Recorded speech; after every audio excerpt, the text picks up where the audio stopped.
Olá, meus amigos, minhas amigas, sejam muito bem-vindos a mais um episódio do Liga de FIIs. E no programa de hoje a gente conversa em torno dos fundos da TRX, que é uma das principais gestoras de fundos imobiliários no mercado e que tem sido bastante ativa nos últimos tempos.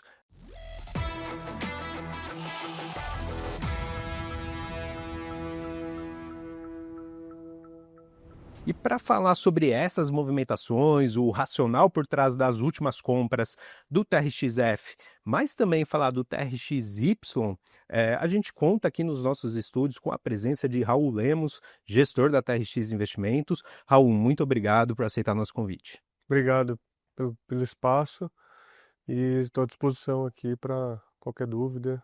Obrigadão, vai ser um papo super rico aqui, e claro, não poderíamos, né, também contar com a presença aqui do professor Baroni, né, nosso amigo aqui, grande referência no mercado de fundos imobiliários. Seja muito bem-vindo aí para mais um programa, professor. Obrigado, Max. Obrigado, Raul, por aceitar o convite. Eu acho que é muito importante falar do TRX aí, que está crescendo bastante, então tem muita coisa para a gente explicar para o mercado, entender, conseguir interpretar melhor esses movimentos. Obrigado e vamos em frente para mais um programa aqui do Liga de FIIs. Muito bom, vamos dividir esse programa em alguns blocos, né, porque tem muitos assuntos legais aqui para tratar.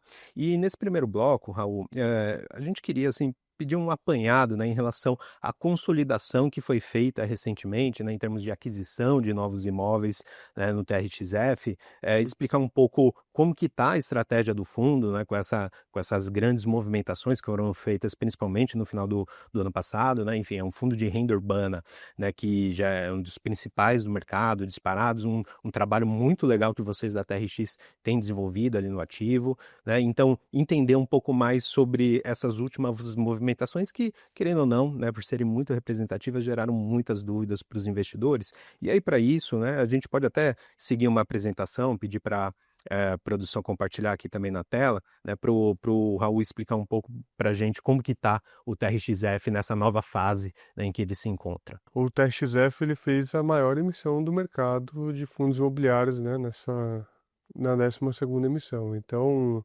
foi uma emissão que teve bastante repercussão mesmo, trouxe bastante ativo muito interessante que complementa aqui a estratégia do fundo, que sempre que a gente eh, criou o fundo, né, desde que a gente criou o fundo, a gente fala que é um fundo híbrido e que acabou indo mais para a renda urbana por circunstâncias do mercado. O mercado estava todo fechado, tinha pandemia, e aí só as lojas do varejo estavam abertas, então foi migrando para essa parte assim, mais de renda urbana, que foi onde teve mais oportunidade.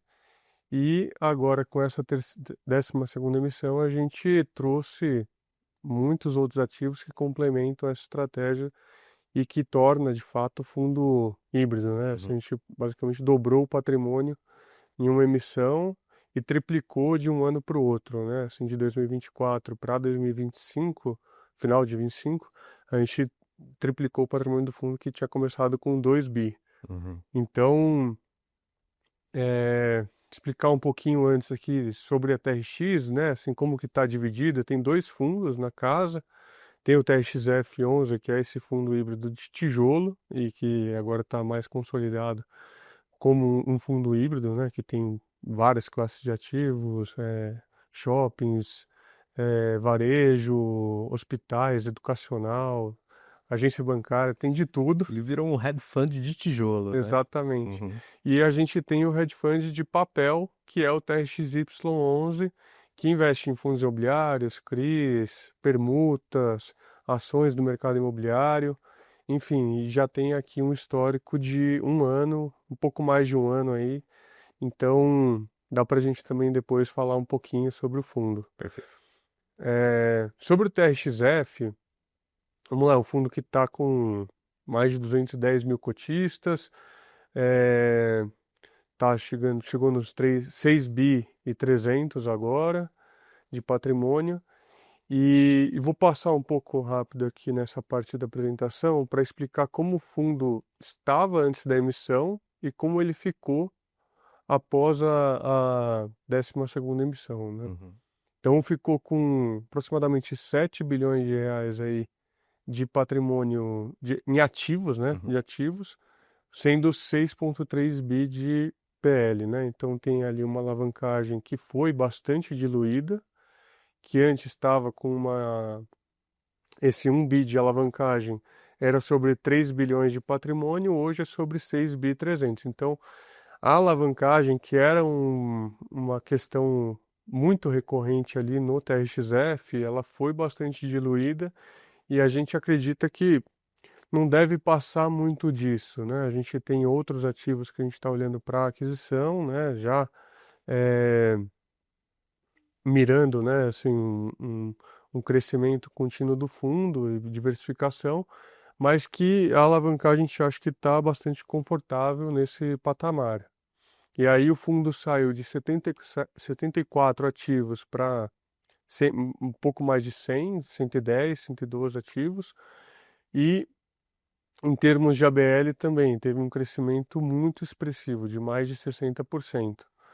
E o fundo, a gente se comprometeu a continuar entregando entre 90 e 93 centavos por cota, que foi o que a gente entregou no ano passado, com exceção dos finais de semestre, né? De julho, é, junho e dezembro. Mas a gente tem mantido esse patamar e que a gente também vai manter para o ano que vem, mesmo com esse crescimento tão expressivo do fundo, né? Perfeito.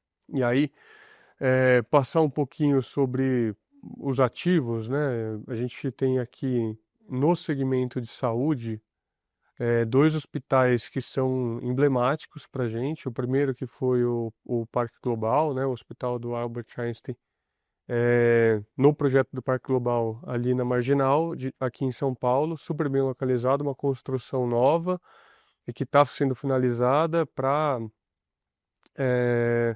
agora meio de 2026 ser inaugurado o hospital. E o hospital também Albert Einstein em Pinheiros, concentrando a nossa exposição de saúde no Albert Einstein, que para a gente é uma referência muito grande no setor de saúde, de alto padrão. Todos os dois ativos são novos, né? Esse ativo do Albert Einstein em Pinheiros, ele foi construído pela HBR como um corporativo. E aí veio o Einstein que quis ele fazer com ele como hospital e que tornou ele como locou 100% e está recheando agora para início de 27 ele também inaugurar. Uhum.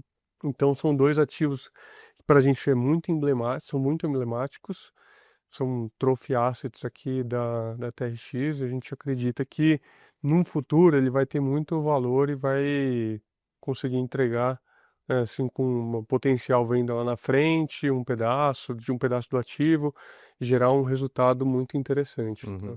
E um inquilino de primeira linha, né? Um contrato Sim, também robusto, né? De longo prazo, atípico, muito com sim, aquela configuração que o fundo sempre trouxe a mercado. A diferença é essa atividade fim do imóvel, sim, né? Que, como você mesmo comentou, dialoga muito, né, com essa proposta de hedge fund imobiliário de tijolo, né? exatamente. Uhum. E esses contratos longos, né, de 20 anos, a gente sabe que possivelmente vai ser 40, 50, 60 anos, porque, por exemplo, o Einstein Morumbi nunca saiu dali, né? Sim. Assim, só foi expandindo, expandindo, e aí por isso ele construiu um novo hospital ali próximo para ter essa expansão e ser um centro oncológico, né? Tirado da matriz. Perfeito. Então, a gente acredita que o Einstein possivelmente nunca vai sair dali, Né? né? Tem um alinhamento muito grande, Muito né? grande interesse, né? É, Em termos educacionais, né, a gente entrou aqui num setor que também é muito é, falado, né, assim, questionado por conta da dificuldade de tirar inquilino, mas a gente entrou em ativos que são muito bem localizados também, de altíssimo padrão. Por exemplo, a Link School of Business, que é uma escola de alto nível aqui de São Paulo. Eu acho que é a faculdade mais cara, né, de business, né, tirando as faculdades de medicina, né, que já são caras naturalmente, tem um ticket médio por aluno já alto. O ticket médio de um curso de administração, economia, por exemplo, na Link School é para e passo com um curso de medicina, né? Então, a gente vê que além disso, né, a construção do ativo, além de ser bem localizada, ele foi construído também como se fosse pode ser um prédio corporativo, era para ser um prédio corporativo que aí se transformou na escola, né, na faculdade, e que é uma faculdade hoje referência em empreendedorismo. Uhum. É, a escola eleva, né, assim, escola mais de primários, né, e que no Rio de Janeiro, né, no Leblon, né, na Barra, né, que é a localização dessa escola, tem um público bastante aderente. Também é uma escola com ticket super elevado, em torno de 9, 10 mil reais o ticket dessa escola. Então, a gente acredita que é um público que é mais, né, fiel, mais correto, né, no pagamento das mensalidades, né, não atrasa, né, o público não atrasa, geralmente até antecipa. Então, a gente vê que tem aqui um potencial enorme até para vender depois esse imóvel e ter um lucro expressivo, Uhum. né, dado o preço que a gente comprou. E aí outras faculdades também que a gente entrou, né, como a Faculdade de Cruzeiro do Sul, a Escola da Ânima lá em Porto Alegre também, que é muito forte em medicina, outros da Anguera que vieram do pacote da Vinci. Então, a gente tem aqui faculdades referências e que tem aqui boas localizações, tá? E esse ponto que você trouxe, né, em relação a cursos de medicina em algumas dessas faculdades, é interessante, né, porque grande parte da preocupação no mercado é a questão do EAD, né, Uhum. mas, poxa, medicina você tem que ter, né, o curso presencial, Sim, então isso também gera um alinhamento muito grande também. exatamente. Uhum.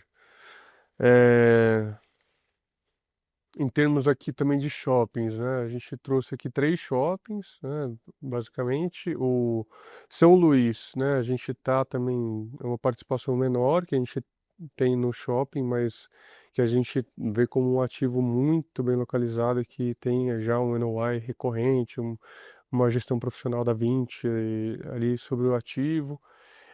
O Barreiro e o Pampulha são 2 ativos que a gente comprou junto com um parceiro, né? Então, que a gente comprou de famílias Uhum.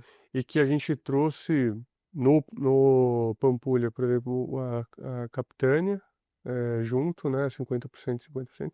E o Barreiro, não, no Barreiro a gente comprou 50-50 com a Capitânia e o Pampulha, que é 100% nosso, a gente trocou a administração. Era uma administração familiar e a gente está colocando a AD Shopping nos 2 shoppings, né, de Belo Horizonte para profissionalizar essa administração do shopping, né, o que vai melhorar ali o fluxo dos empreendimentos, que vai melhorar as lojas que tem lá, então os contratos dos aluguéis. Então a gente acredita que trazendo um parceiro profissional para fazer a gestão desses contratos vai ser muito melhor para o shopping e para a vida do shopping e para o crescimento do NOI. Então, Uhum. a gente entende que tem um potencial aqui também de destravar valor, né, nesses ativos muito grande aqui num curto, médio prazo. Uhum. Tá? Esse ponto é interessantíssimo, né? Porque, como você citou, né, muitas vezes assim, é uma administração mais familiar, talvez não seja a mais profissional possível, né? É, E a gente que acompanha o mercado imobiliário sabe que a The Shopping, pô, é uma das grandes referências em termos de administrações. E olhando o NOI por metro quadrado do caso do Barreiro, a gente vê que é um NOI assim tímido, mas muito por conta, né, talvez dessa ineficiência. Então o mato está alto. Né, é, você trazendo um parceiro estratégico, né, que consegue endereçar, otimizar mais os custos da operação e tudo mais, você consegue fazer esse catch-up, né, hum, aumentar o NOI assim, de maneira expressiva e sem necessariamente necessitar de um aumento de fluxo de é. pessoas, Ou aumento uma de vendas. reforma muito grande, então não precisa de uma coisa assim de um investimento tão alto para você melhorar o NOI e trazer uma outra vida para o shopping, né? Uhum, perfeito. É, Em questões aqui de ativos logísticos, a gente trouxe ativos também de primeira linha, de primeiríssima linha, assim, recém-construídos, com boas localizações, e também com parceiros, né? A gente trouxe, por exemplo, os de Minas, ali, o de Varginha, que é uma nave nova, com a Red como continuando administrador, então traz menos complexidade para o nosso dia a dia, mas que independente de ter uma outra gestora sendo administradora, a gente consegue ali ter um controle sobre o ativo, né? Uhum. Cabreúva, também Guarulhos, o Rio de Janeiro ali, Galeão, também veio através também da Haire, que vai continuar na gestão ali, na administração dos ativos. Então a gente acredita que traz a diversificação para o portfólio com uma gestão que também vai contribuir positivamente para o resultado do TRXF, tá? Então a gente fez todas essas movimentações, né, pensando tanto na diversificação quanto num potencial aprendizado nosso e melhor ali na gestão junto com parceiros. Uhum. Então, na questão de galpões logísticos. Então, aqui a gente trouxe um pouco mais do mesmo, né, do que já tinha no TRXF, né, de loja do Mateus, loja do Atacadão. A novidade é o Samarché, mas que também conversa com a mesma estratégia aqui de varejo, né, de rua. Então, a gente também continua aqui com a estratégia do varejo alimentar, que é essencial e vai continuar sendo essencial pelos próximos anos. Uhum. A população ainda precisa continuar se alimentando, né? E no caso Exatamente. específico do Samarché, né, até pelo público-alvo que eles procuram atingir, normalmente são muito bem localizados. Normalmente não, são imóveis muito bem localizados, então é muito aquela captura do valor do terreno, Sim. né? Pensando assim em um eventual segundo uso, Exatamente. até uma venda para uma incorporação Exatamente. residencial, coisa do tipo. Pode ser vendido por uma incorporadora que vai manter a loja, né? Pode manter a loja e colocar um prédio em cima, né? Que tem várias coisas dessas aqui em São Paulo acontecendo. Uhum. Tem um dos Semachês na Rebouças, né? Então, super bem localizado aqui na cidade de São Paulo e uma região que está bem demandada Uhum. por prédios corporativos ou residenciais. Então, a gente vê que assim, a gente não vê só contrato, né, nos nossos ativos que a gente compra, a gente vê também a gente vê principalmente a localização, o parceiro que está lá, a empresa. Então faz uma análise completa para trazer para o fundo ativos que têm potencial de gerar valor no longo prazo. Além disso, a gente fez as movimentações de venda também, né? A gente vendeu algumas lojas recentemente, fizemos aqui um pacotão de vendas que foi mais expressivo, né? Que deve concluir aqui ao longo desse ano. Então, a gente também, além da compra, né? Do lado da compra, a gente também tem se movimentado do lado da venda para gerar o valor de fato que traz, né? A localização para o cotista, né? Uhum. Muito bom, Raul.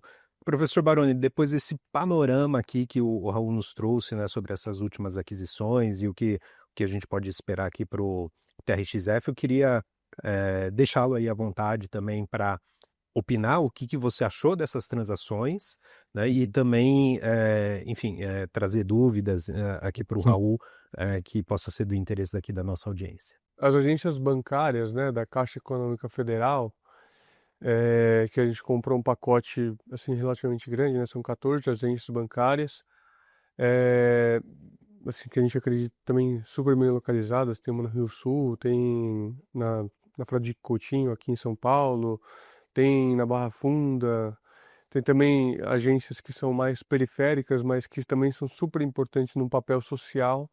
Então, o papel da Caixa Econômica Federal, ele vai muito mais do que um simples banco, né? A agência bancária, a pessoa vai lá para receber o auxílio do Bolsa Família, vai para pegar o crédito bancário, né, para fazer o financiamento do imóvel, né, do Minha Casa Minha Vida. Então, o papel da Caixa Econômica Federal, ele é muito mais que um banco, ele tem um papel social e que a localização dos ativos que a gente comprou elas são muito boas e mesmo se em algum momento vencer o contrato, tem dois contratos, por exemplo, que vencem em 2 anos, Uhum. mas que a gente acredita que se não renovar, não teria problema nenhum, porque o ativo é muito bem localizado e com certeza uma incorporadora vai ali comprar por um valor muito maior do que a gente comprou esse pacote de agências bancárias, que veio num cap de aproximadamente 10%. Então soma no que a gente tem aqui dentro do TXF11. Apesar dos contratos serem típicos, né, a gente tem uma convicção de que a Caixa Econômica Federal não vai querer perder os pontos que são muito estratégicos para ela, tanto nesse papel social quanto estrategicamente, né? Perfeito. Tá. E como que o portfólio fica, então, com todas essas movimentações? O portfólio ele vai ficar muito diversificado, né? Assim, a gente trouxe até o slide aqui de 2023, né? Final de 23, final de 24 e final de 25, para mostrar como o portfólio foi mudando as dependências, né? Dos principais locatários. Então, por exemplo, Açaí, em 2023 era o principal junto com o Pão de Açúcar, né? E aí foi diminuindo, o Grupo Mateus entrou relevante, é, o Carrefour também, então, até Carrefour Atacadão. Uhum. Então, hoje, né, a gente vê o portfólio do TXF11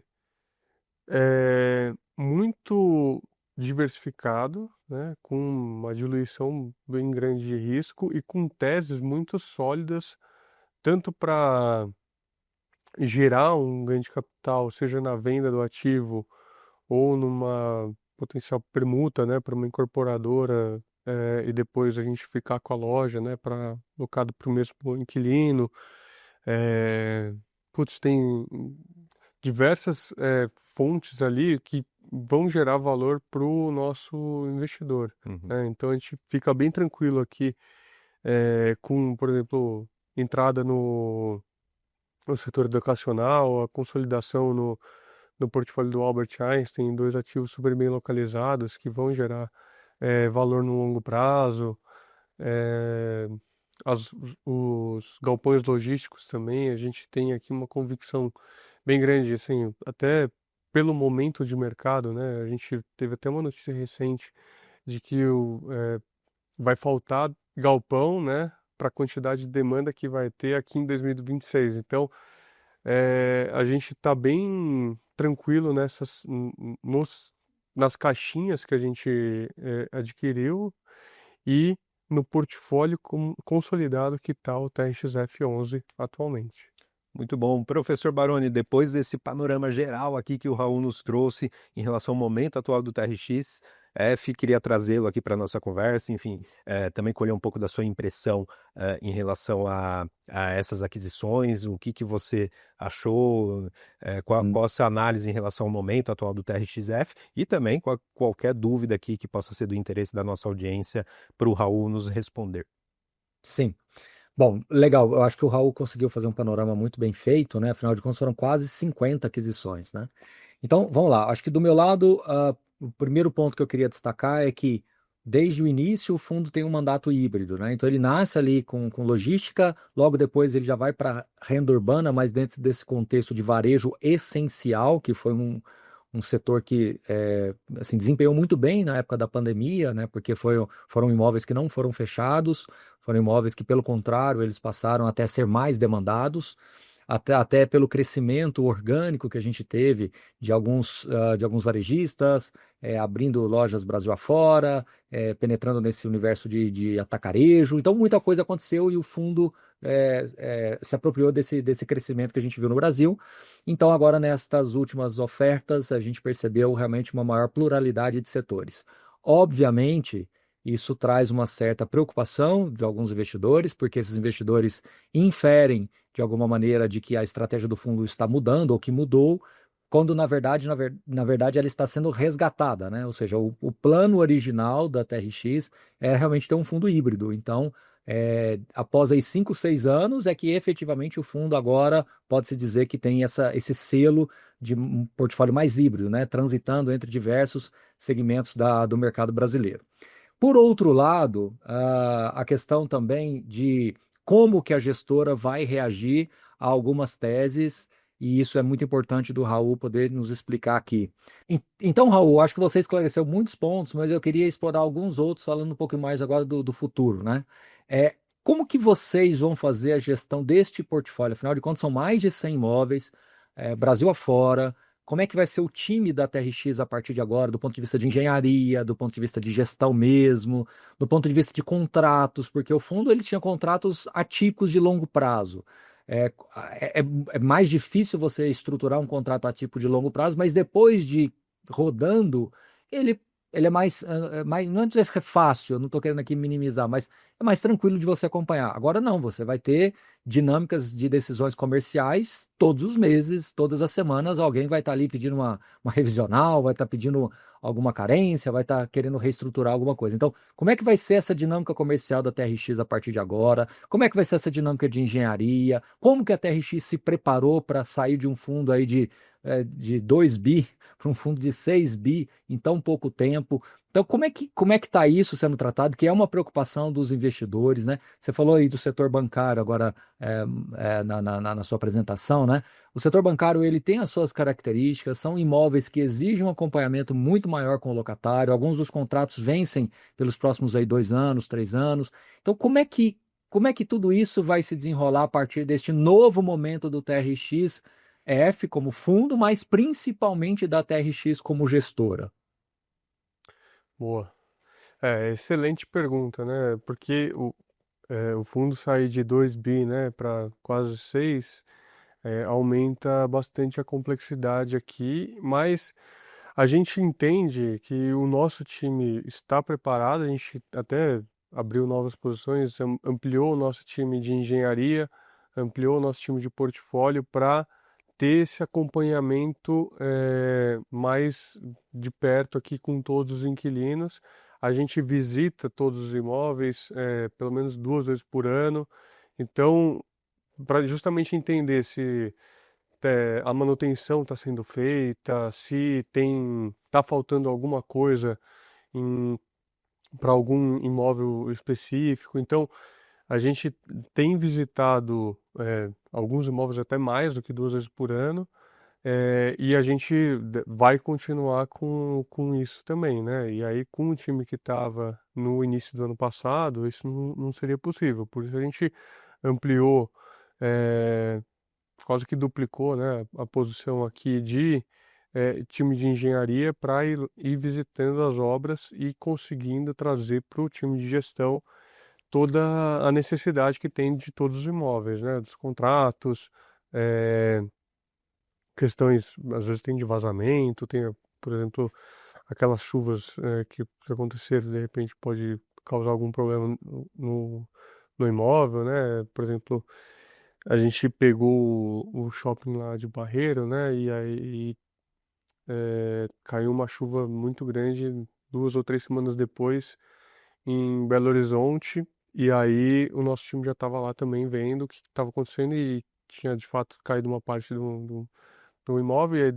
rapidamente já solucionou e o imóvel na tarde seguinte já conseguiu ter o seu pleno funcionamento. Então, o nosso time está sempre atento, né, ao que acontece, porque se pode ter intempéries climáticos que causam danos no imóvel e precisa estar de perto ali para auxiliar o nosso inquilino, Uhum. né, para manter o funcionamento do ativo e continuar tendo o pagamento do aluguel. Por isso que a gente conseguiu, por isso que a gente ampliou o nosso time de interno e e a gente fez também parcerias com algumas gestoras. Hum. Então, por exemplo, os galpões logísticos, né? A gente tem parceria com a Red, que continua administrando lá os galpões lá de Minas Gerais, né? De Varginha.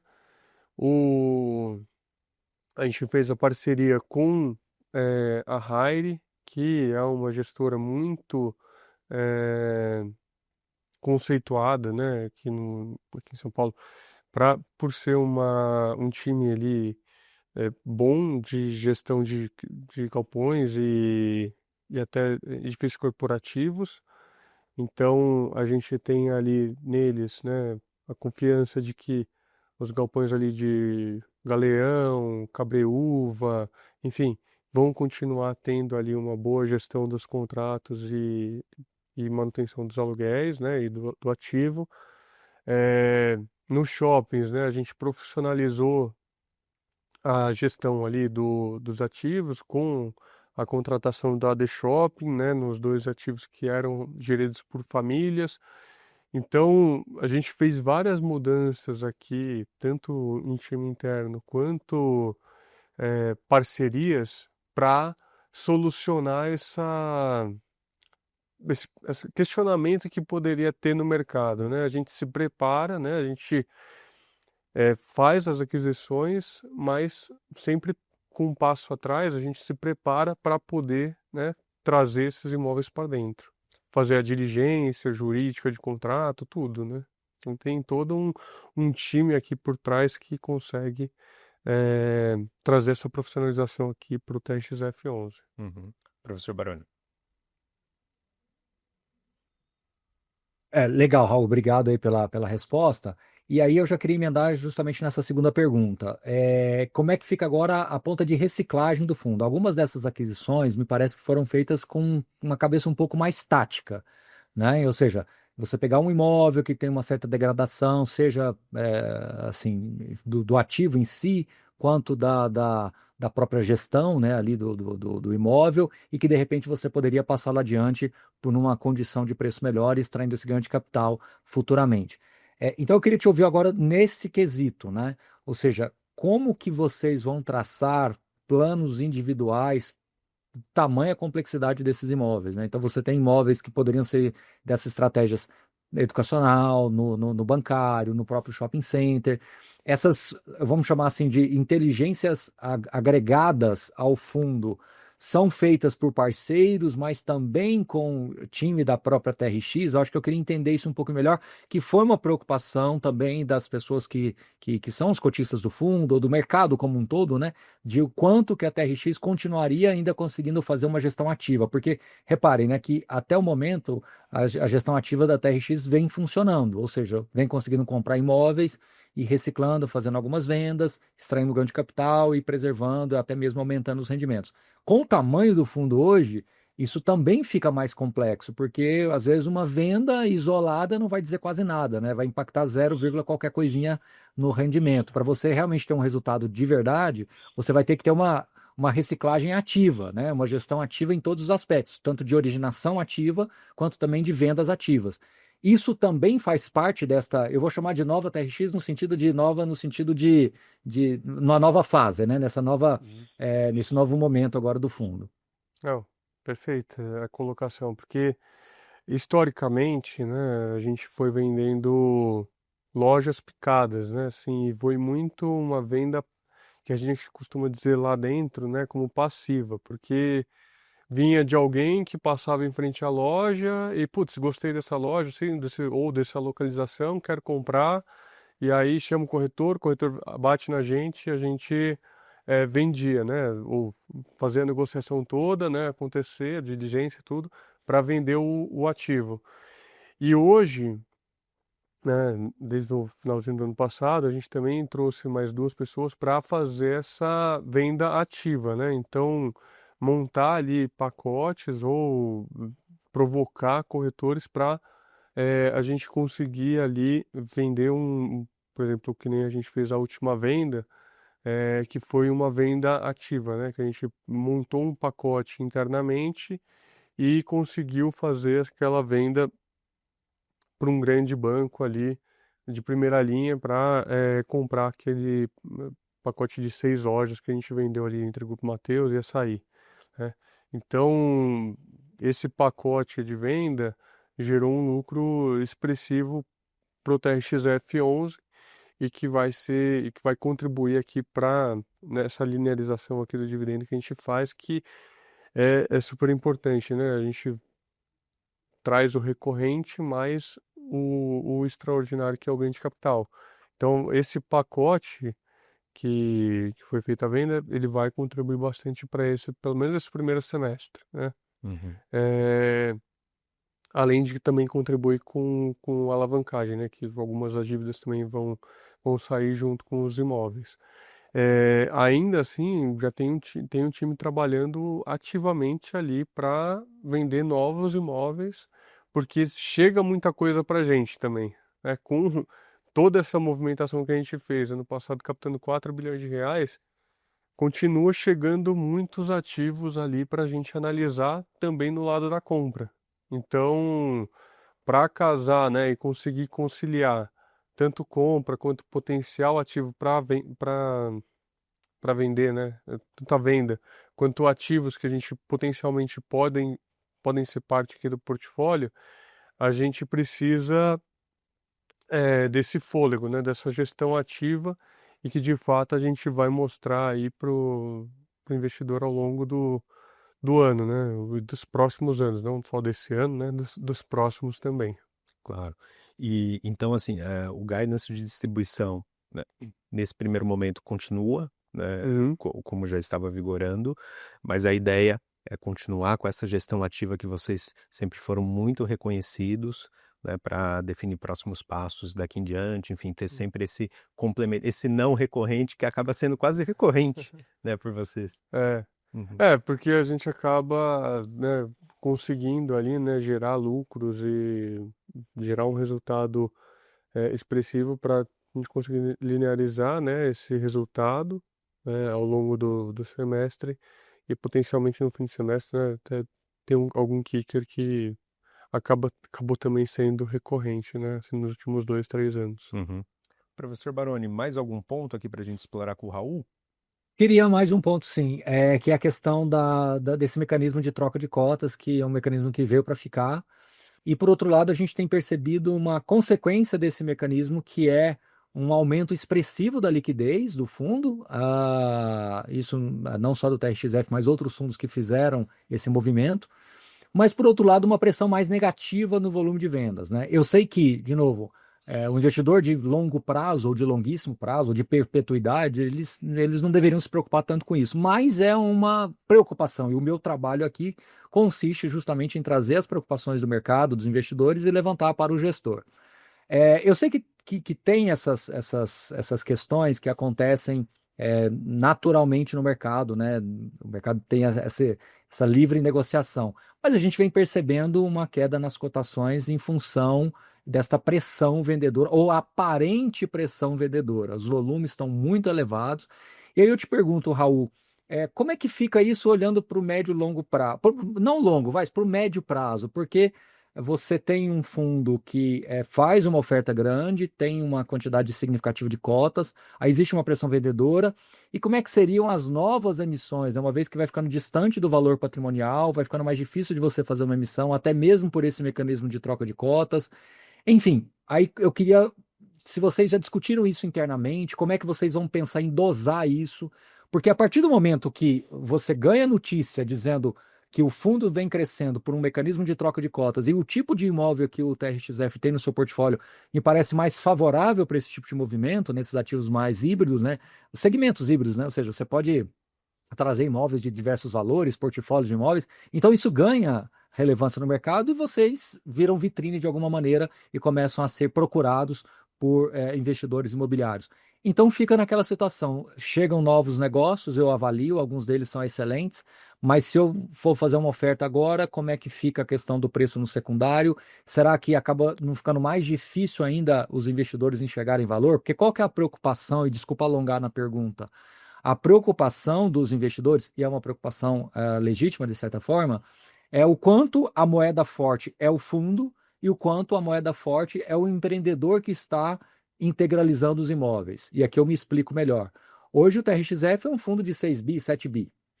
Se eu sou um investidor imobiliário com um patrimônio de 200, 300, 400 milhões de reais, eu sou um investidor grande? Sim, sou um investidor grande. Afinal de contas, um patrimônio de 500 milhões de reais não é pouca coisa. Mas eu sou um investidor, a moeda forte é o fundo, não o investidor do lado de cá. Então, me parece que essa chave virou. Então, como é que vocês discutem isso internamente? Como é que vocês pensam em dosar isso, até para não gerar uma precificação muito errática? Eu acho que esse é o termo mais adequado, uma precificação muito errática no mercado secundário frente ao valor real do fundo. Ah, é, esse movimento, né, de troca de cotas, né, por imóvel, né, de troca de imóvel por cotas, ele é de fato o que eu acredito também com você, Baroni, que veio para ficar, mas no cenário atual, né? O cenário atual de juros a 15%, ele tem essa propensão de ser um pouco mais criativo, né? No jeito que você consegue fazer a compra do imóvel de maneira oportunística, porque imóveis nessas localizações que a gente comprou, ao preço que a gente pagou, muito dificilmente num momento de taxa de juros de 8%, 9%, isso ficaria nesse preço que a gente acabou comprando, né? Possivelmente teria uma compressão ali de cap significativa.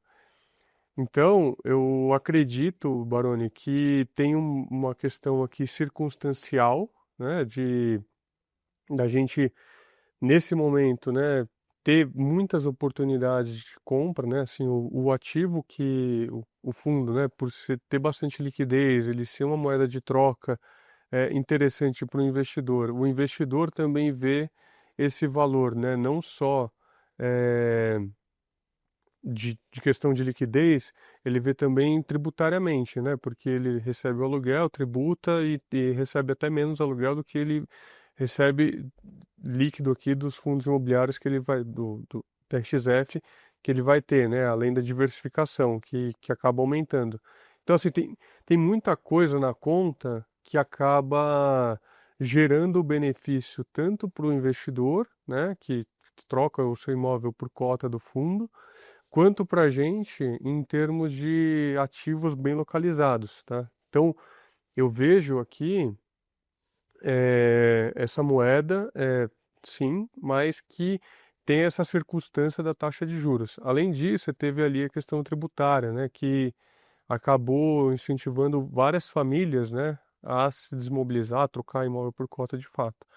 Então, para frente, eu vejo que com a queda da taxa Selic, esse movimento pode ser até um pouco menor do que tem sido, né, que foi no ano passado e que a gente acredita que pode ter muito mais investidores interessados. O portfólio do fundo, né, a questão da pressão vendedora, ela tem acontecido, né, assim, nítido, né, no curto prazo, mas por outro lado, você também tem a pressão compradora, né? Porque se não tivesse esse volume de vendas, né, com o volume de compra, a cota poderia estar muito mais depreciada. Então, o volume comprador, ele também é impressionante, né? O volume hoje do TXF gira em torno de 15 a 20 milhões. Então, é um volume bastante alto, até mais alto do que muita empresa listada, né? Uhum. Então, Baroni, eu vejo esse cenário, né? Hoje está nesse momento e outro ponto, né? O fundo entregando 93 centavos por cota, né? Assim, nos 12 meses, num preço de 96, 97, é quase 12% ao ano, né? Líquido. Então, é um dividend yield muito expressivo, né? Então, sei lá, a Selic caindo de 15 que está hoje para a média do Fox, que é 12,5, o 12,5 do CDI vai líquido para o cotista 10, 9,5. Então, esse dividend yield de 12 é muito atrativo ainda assim. Exato, né? Então, o resultado operacional robusto do fundo ajuda a ancorar, né, É. essa pressão vendedora na cota. E aqui dando minha palhinha também, eu entendo bastante essa preocupação dos investidores com a cota de mercado, mas eu sempre falo assim que a cota de mercado, quem define preço no final do dia é o mercado, né? Então Hum, não está no controle nem do gestor, nem do analista e nem do investidor individualmente.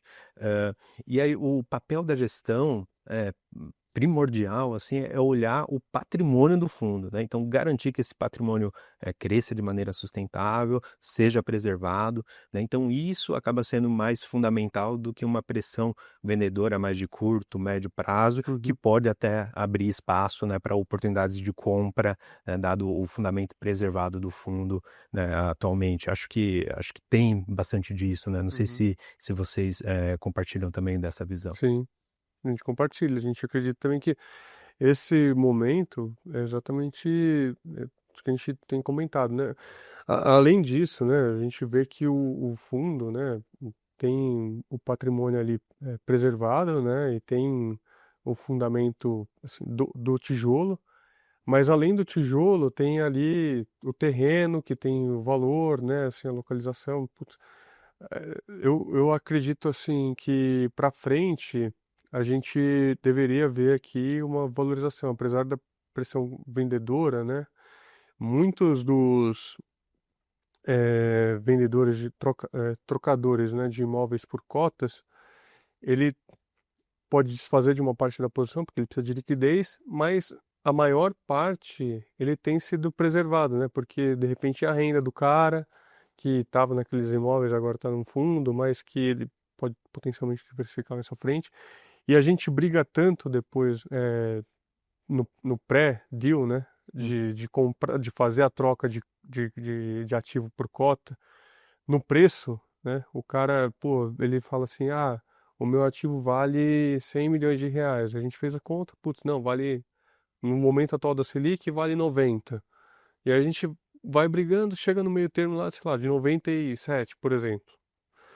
É, ele não vai querer, e aí faz a conta por cota, ele não vai querer vender depois, né? Trocar a 100 reais a cota, vai depreciar para 96, ele vai perder aí 5% e acaba depreciando o próprio patrimônio. Não faz muito sentido para o investidor que faz fazer esse movimento, né? Ele também vê valor no fundo e um potencial de valorização, né? Raul, agora eu queria pedir para você tirar o seu colete de TRXF e colocar do TRXY, né, que, como você antecipou aqui, é o hedge fund imobiliário focado em papel, ou seja, investimentos em outros fundos imobiliários, também CRIs, ações de empresas listadas do segmento imobiliário, permutas e outros ativos, né? Então, a gente acompanhou aqui nos fatos relevantes, né, em relação às principais movimentações da semana, a abertura da terceira emissão de cotas do TRXY, né, uma oferta pública primária que prevê movimentar até 375 milhões, claro, caso seja exercido integralmente o lote adicional.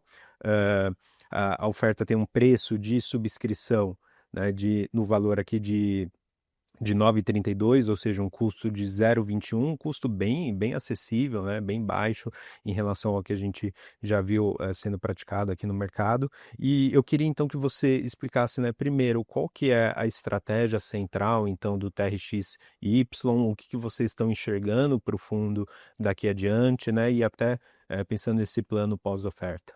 Tá. É, é um fundo, como comentei no início, né, que é um fundo híbrido, né, focado ali em papel, né, fundo imobiliário, CRI, ações, permuta. É um hedge fund, né, e que a gente trouxe ele, né, fez a primeira oferta, né, até contar um pouquinho da história do fundo para mostrar o porquê a gente tem crescido tanto, né, e acredita, né, na TRX como um próximo fundo assim muito importante dentro do nosso ecossistema.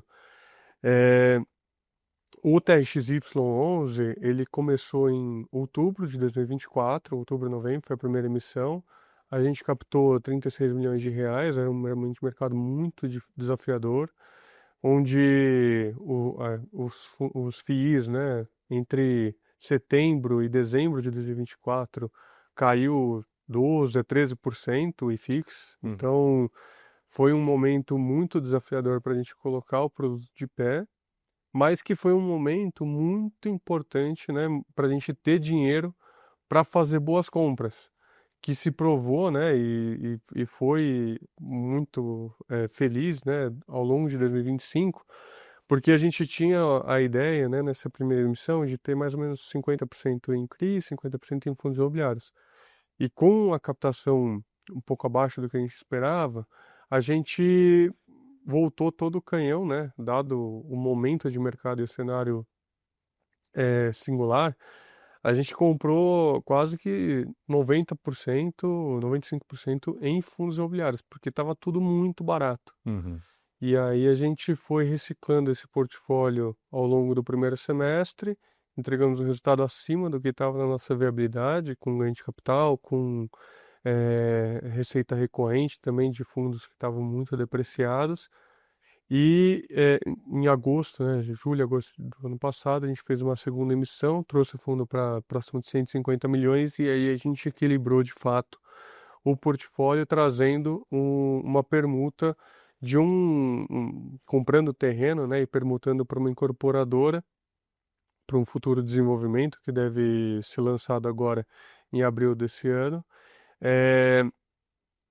Para mostrar toda essa diversificação em todas as caixinhas, né? E a gente já fez venda de CRI com lucro, venda de fundos imobiliários, né? Venda de ações com lucro. Então, é uma gestão muito ativa e que já girou diversas vezes esse recurso, né?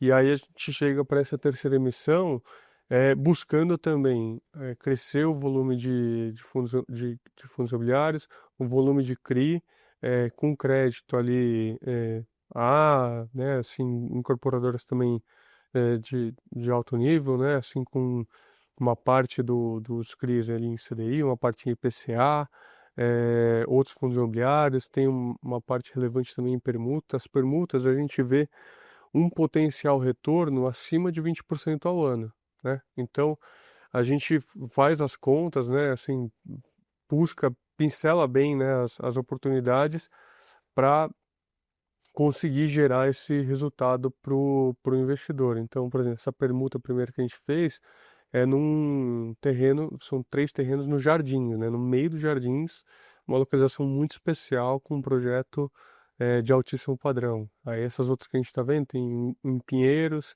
tem em Moema também, muito próximo do Parque Ibirapuera. Então são regiões assim especiais, com alto valor agregado e com incorporadoras que tendem também a gerar esse valor para o investidor. E aí isso vai se refletir também num resultado expressivo para o TXY, né, com tiros acima de 20%. Então a gente pretende aqui com essa terceira emissão, né, alcançar próximo aí do meio bi, né, dos 500 milhões de reais, e tornar o fundo ainda mais líquido, né? Assim, o fundo tem ganhado um pouco de tração no secundário, é um fundo mais novo, né? Mais recente, que passou, tá próximo aí de 1.000 cotistas, né? Um pouco mais, agora em janeiro. Então é um fundo que tem ganhado aí tração desde o do ano passado. Muito bom, professor Baroni. Raul, eu queria te ouvir, né? Você está prestes aí a fazer essa captação e considerando que nós estamos aí na virada, na possível virada dos juros, né? Saindo desse patamar aí de 15, começando um início de ciclo de queda. Por outro lado, a gente já viu uma certa apreciação do mercado nesses últimos meses, né? Eu que nem chamo muito de valorização, eu acho mais que é uma correção, né? Tinha caído muito no final do final de 2024, quando você mesmo pontuou, e uma certa recuperação. Então, 2025 foi um ano não de valorização, mas de recuperação. Aí a pergunta que eu te faço agora, considerando sucesso na captação, quais setores, o que você pode nos dizer aí, talvez um ou dois setores que vocês estão acompanhando mais de perto para potenciais aportes agora em 2026? Perfeito. A gente concorda aqui, Barani, que 2025 foi um ano que teve uma valorização expressiva, né, próxima de 20% o IFIX, mas foi uma recuperação desses 13 que caiu no finalzinho de 2024. E com a queda da taxa Selic, a gente tem dois setores aqui que a gente acredita que dois setores, um subsegmento, né, do setor de ativos financeiros, né, de fundos de crédito, que é o segmento de ativos indexados a IPCA, que está muito descontado ainda, né, com fundos imobiliários negociando no preço atual, né, abaixo do patrimonial, e com taxas assim de IPCA mais 10, 10,5, com um bom portfólio, né, com um portfólio high grade, né, num portfólio high yield, que aí assim tá até mais do que isso, mas que é um segmento que vai que tende a performar bem, tem a resiliência do crédito e ele tem um potencial ganho de capital, tanto no patrimonial, no valor patrimonial, sei lá, talvez uma queda também de curva de juros, quanto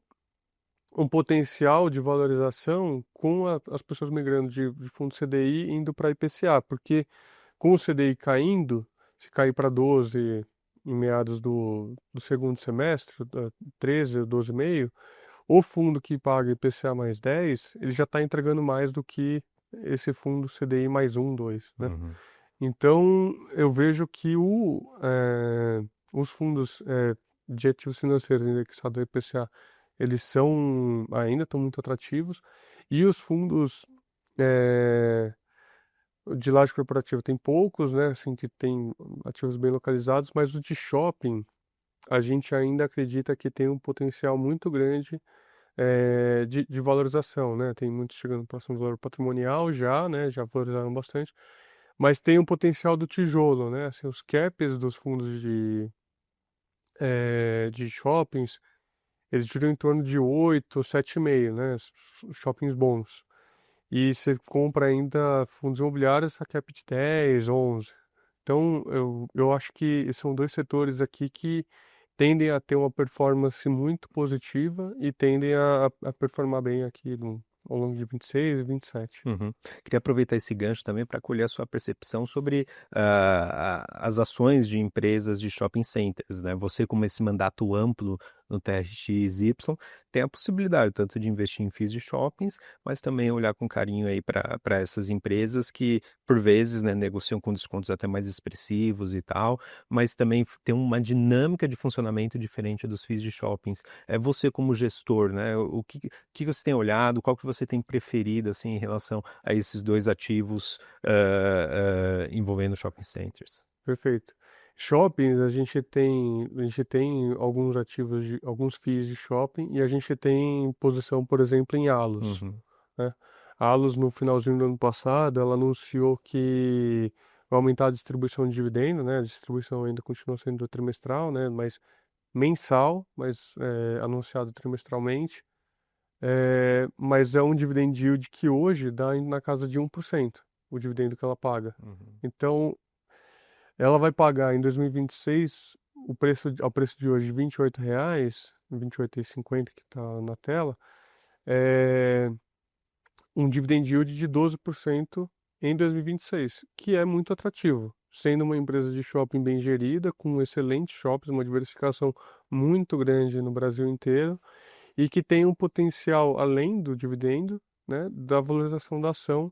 Com a queda da Selic, as empresas, tanto de shoppings quanto de incorporadoras, a gente tem hoje 4 no portfólio, 4 incorporadoras, que tem um potencial muito grande de valorização. Apesar do ano passado já ter sido bom, né, de valorização das incorporadoras, por exemplo, a gente vê que com a queda da Selic tem ainda um potencial aí bastante expressivo e uma margem de segurança muito boa. uhum.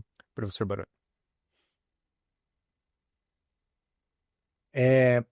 Bom, o que eu queria te perguntar, Raul, ainda com essa questão de mercado, você citou aí fundos IPCA, você citou fundos de shopping, né?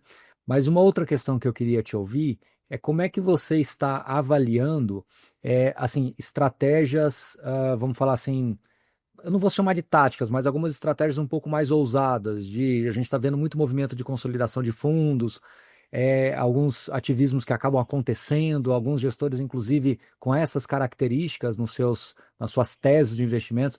Vocês pensam algo nesse caminho também?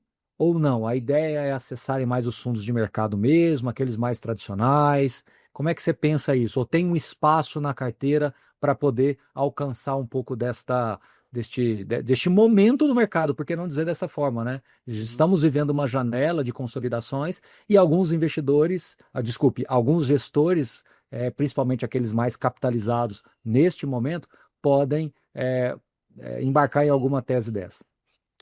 É, hoje, né, a gente não vê isso tão ativo assim no TXY, tá, Baroni? A gente tem visto no mercado várias dessas consolidações acontecendo, mas a gente entende que tem muita oportunidade fora de precisar, né, praticar o ativismo ou provocar uma consolidação ou outra. Então a gente entende que tem tanta coisa fruta baixa, né, com potencial valorização e retorno num curto, médio prazo razoável, tanto no curto quanto no longo, né? Assim, você Uhum. pode ter ali teses que a gente já teve ali, por exemplo, eh, teses que maturaram em 2, 3 meses. Então, assim, esse curto prazo ele pode acontecer com a queda da Selic, com várias movimentações que estão acontecendo no mercado de fundos imobiliários. Então, a gente prefere, nesse momento, pegar essas frutas mais baixas mesmo. Uhum. Perfeito. Bom, depois desse panorama também riquíssimo sobre o TRXY, né, e esse destaque recente da emissão na última semana, o outro destaque aqui, professor Baroni, seria do TVRI, né, que vendeu mais uma agência, no caso aqui em Toledo, no Paraná, um imóvel de 3,5 mil metros quadrados. A venda foi realizada por 13 milhões, o equivalente ali é um pouco mais, quase 14 mil metros quadrados. O pagamento vai ser feito em 5 parcelas, sendo 4,6 milhões pagos na data da escritura do acordo e outras parcelas a prazo, né? E como resultado, a operação gerou um lucro de quase 20 centavos por cota, né? Então, queria também pegar a sua impressão, professor Baroni, sobre essas movimentações, essa reciclagem, né, do TVRI cada vez mais frequente nessa nova fase do fundo, né? E a gente até aproveitar esse gancho, né, em relação às agências bancárias, né? Então, durante muito tempo, gerou muita aversão dos investidores, né, por conta desse perfil de imóvel, mas o que a gente tem visto aqui, não só no caso do TVRI, como outros casos também no mercado, RBVA, né, mostrando que elas são passíveis de vendas a preços convidativos e aí, portanto, um ganho de capital interessante, passível de distribuição, mas também em segundos usos, né? Então, quando os contratos são encerrados ou então o imóvel é desenvolvido. É por aí, professor? Legal, acho que assim, tem muitos pontos. A gente poderia fazer um programa especial só sobre agências, porque o que que acontece na prática, né? Qual era o grande risco da agência? O fechamento da agência por uma questão mesmo de mercado, ou seja, os bancos cada vez mais digitais, seus serviços digitais. Como o próprio Raul colocou aqui agora há pouco, né? Alguns bancos, né, públicos no caso, têm outras necessidades também, em que a presença física ela é necessária. Mas esse é o grande risco, de fato, né? O fechamento das agências. Então, a gente tem visto isso já há alguns anos, que os bancos começaram a encerrar suas operações físicas e mantendo digitais. Esse é o primeiro risco. Segundo risco é a questão dos valores praticados no aluguel. Então, muito dificilmente uma agência bancária vai conseguir locar aquele imóvel, se vago, para algum outro locatário na mesma faixa de preço. Os bancos, de certa forma, conseguem ali honrar aluguéis mais elevados. Então, esses são os riscos, esses são os potenciais problemas. Quais são as potencialidades que surgem positivas a partir daí? Se você tiver um imóvel muito bem localizado, este ponto comercial abre uma vertical imensa. E aí você pode adaptar esse imóvel para um outro negócio que muda completamente a vocação daquele ativo. Então, não é aquele imóvel propriamente dito, você pode, inclusive, desmanchar e construir outro numa proporção muito diferente. Se esse imóvel está numa principal avenida da cidade, ele pode ter um interesse urbano muito superior para incorporação ou qualquer outra coisa. Você pode, se for um imóvel de shopping, né, você tem condição de trazer ali um locatário com uma característica muito diferente ou fatiar aquele imóvel. Então, surgem outras opcionalidades. A questão é que lá atrás, a Rio Bravo, na época, enxergou essa questão lá na época do antigo Agências Caixa, o SAAG, né, o Santander Agências, fez a fusão do fundo. Naquela época teve vários desafios de assembleia, vários desafios de teses, de como é que tudo isso ia acontecer. E o fundo veio fazendo essa reciclagem, tanto que hoje fez incorporação com o fundo educacional, tanto que hoje o segmento bancário é muito menos relevante no fundo RBVA. Acontece que o Tevri, antigo BBPO, demorou um pouquinho mais para iniciar esse processo e agora esse processo vem ganhando tração. É um processo lento, gradual, mas necessário. Mas ainda tem mais de 90% das receitas ainda atreladas ao Banco do Brasil. E aí tem uma outra questão, né? Qual agência bancária que nós estamos falando? Nós estamos falando de uma agência bancária que tem um prédio corporativo junto, que aí são ativos mais desafiadores para você fazer um retrofit ou desmobilizar um Banco do Brasil ali que tem uma operação corporativa junto, ou você vai mudar a vocação da área térrea, né, chamada fachada ativa, e na parte corporativa talvez você vai ter uma sublocação. Então, tem muitas questões que surgem aí.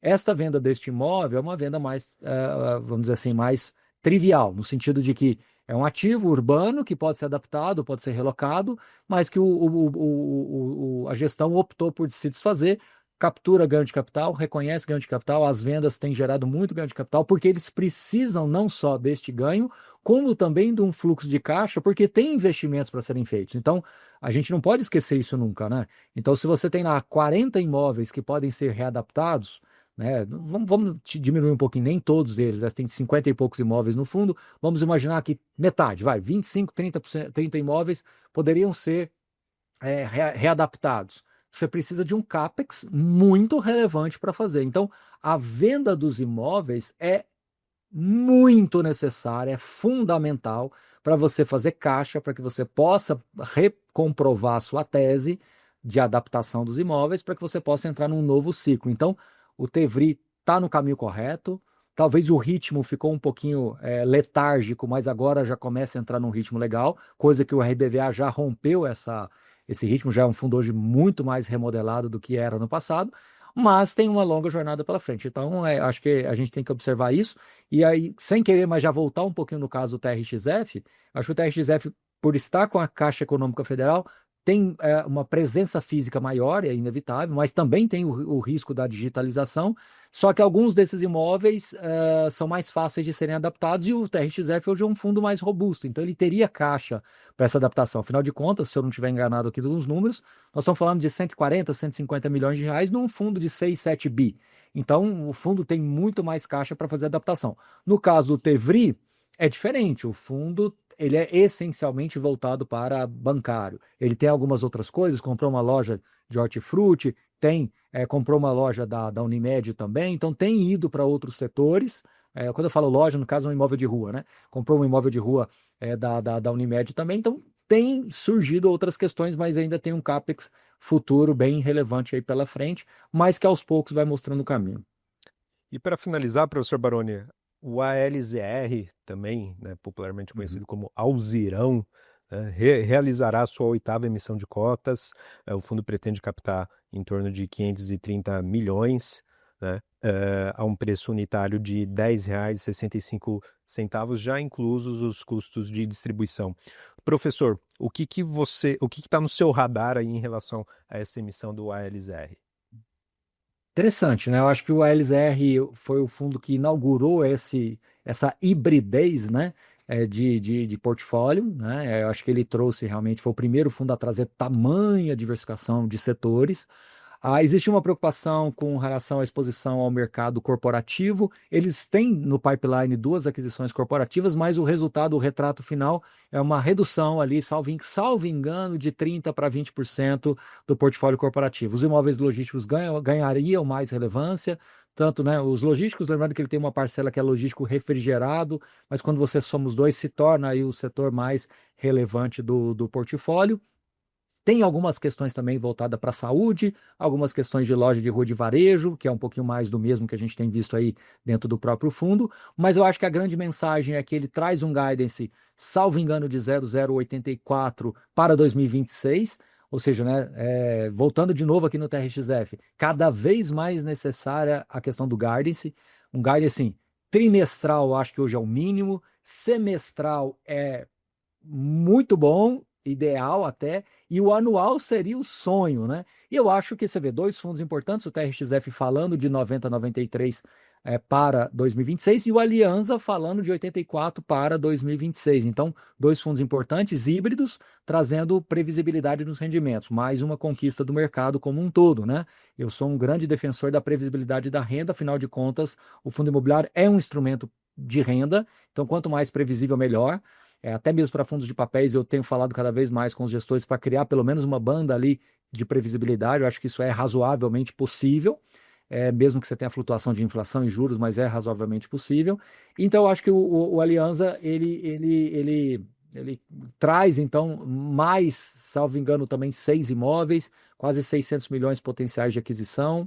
Ele tem as necessidades de caixa aí de curto prazo, que também uma emissão ajuda. E vamos testar, né? Vamos ver se vai vir alguma coisa de troca de cotas, mas vamos testar, né? Porque o fundo tem condições hoje de fazer uma captação em dinheiro. Vamos ver o quanto que ele deve trazer e o quanto que vai conseguir, um cap rate médio acima de 11%. Então, isso tudo mostra que, neste momento de juros altos, fazer aquisições tende a ser saudável. Como um fator adicional, o Alianza tem os seus desafios de curto prazo, alguns imóveis ali que ficaram um pouco mais distantes do portfólio mais moderno hoje do fundo, então alguns imóveis que fizeram parte lá daquele processo inicial do Alianza, que de repente poderiam ser reciclados também.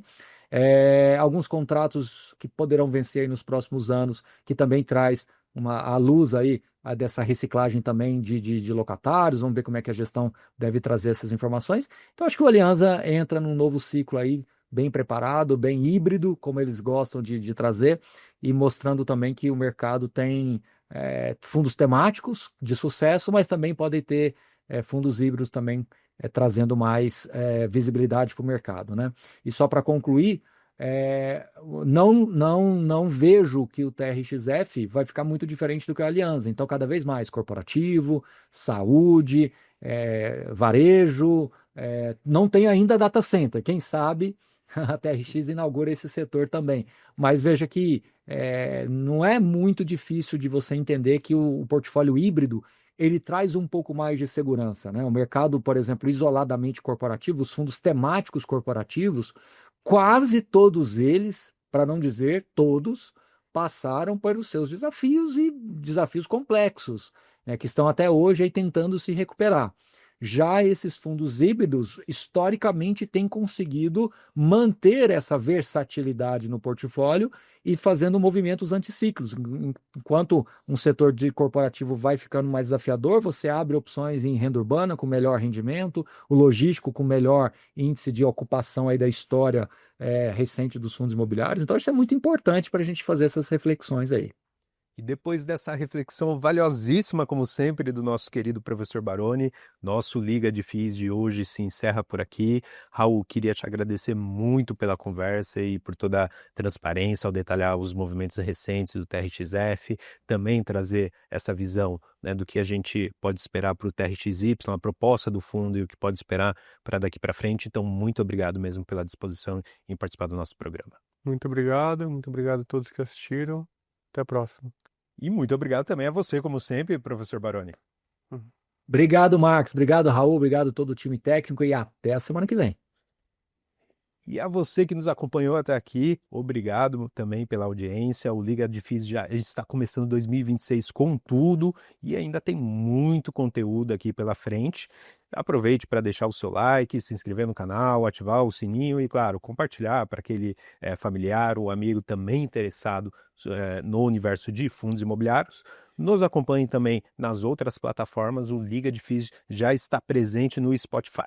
tá bom? Então, muito obrigado mais uma vez pela audiência. Deixa aqui nos comentários temas que vocês gostariam de acompanhar nos próximos programas, pois a gente sempre está de olho na opinião de vocês. E até a próxima. Tchau, tchau.